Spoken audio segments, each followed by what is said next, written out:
Vampires and werewolves used to be scary, lead characters in Halloween tales, not heartthrobs and love stories that make teenage girls everywhere pine for interspecies romance. But Twilight creator Stephenie Meyer has changed all that, capturing hearts and minds around the world. Meyer's stories are already worth billions, and as ABC's Juju Chang discovers, she's got plenty more surprises in store. I love you.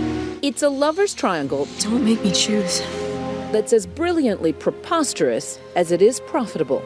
I still don't know if I can control myself. I know you can. Stephenie Meyer's fantasies have sold more than 100 million books, and the Twilight movies have grossed more than $3 billion worldwide. I don't have the strength to stay away from you anymore. Then don't. At its core, a teenage girl in love with a vampire, and the werewolf who's also in love with her. You like love triangles. I like it when there's a real problem to be solved. This isn't just something that can be got over easily and then try and work out how you would deal with that. And then it turned into a lot more than that, you know, with the story, but I liked the idea of that internal conflict. This time around, Meyer has created yet another high-stakes interspecies lovers romance. We have been invaded by another species who erase our minds to take our bodies. Max Irons and Jake Abel play two red-blooded human men who are in love with one teenage girl and the spirit who's taken over her body, the host. For all intents and purposes, she's dead. But then she comes back, so anything I knew and loved about her is gone. At which point, this guy... Elbows in on your girl. Elbows in. When you know, she's brought to the cave, and the first thing he does is hit her to the ground. Jared! Jared's alive! Jared! A man stands up for a woman, alien or not. Right. It's a confusing, emotional moment. I understand, and I'm not faulting you for okay. But see, here's the kicker, is my character, Ian, starts to fall in love with this sort of other species. I like you, Wanda.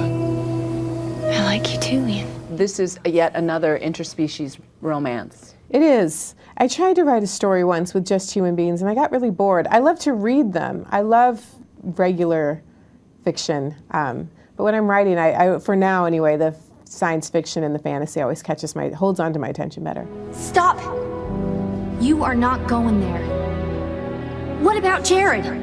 He kissed her, I kiss her, I kiss her, then he kisses her. Share alike. It's a cave community. It sounds a lot more racy than it actually is. It really does. I just want to try one thing. Meyer's stories bridge the gap between teen and adult fiction, reminding all of us what it was like to fight the urges brought on by raging teenage hormones. There's a great deal of sexual tension in your stories, and most of it is unconsummated. Most of it is pretty tame. I do think there's something kind of magical about taking your time with physical attraction. And if you make it so that every time someone brushes someone's hand, remember when you were 14 and that was a big deal? Yeah. You know, we skip over that a lot.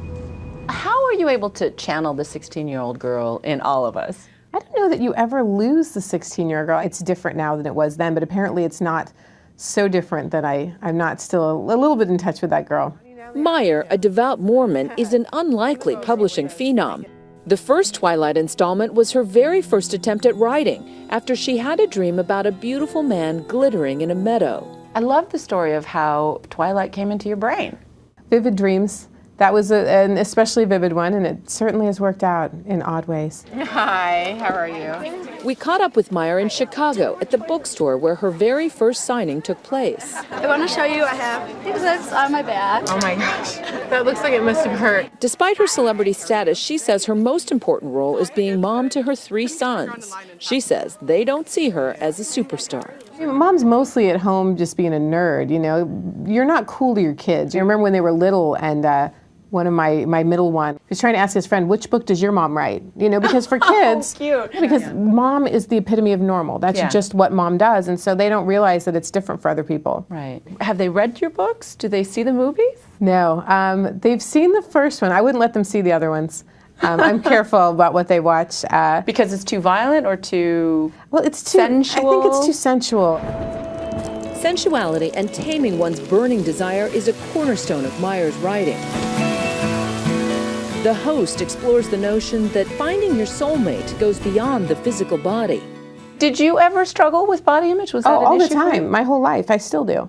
I mean, I'm a woman, and I don't look like Heidi Klum.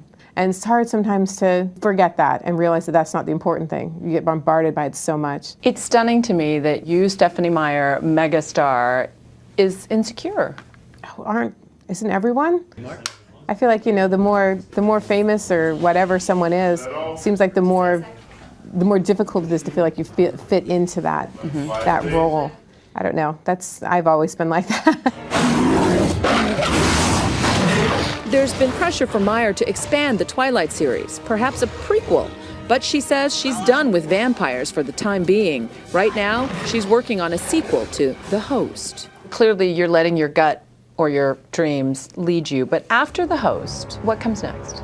I have so many stories, real fantasy, like fantasy with a map in the front piece fantasy. And then there's assassin stories, and there's ghost stories. And, there's so many things I'd love to be able to do. And legions of fans breathlessly await. For Nightline, I'm Juju Chang in Chicago.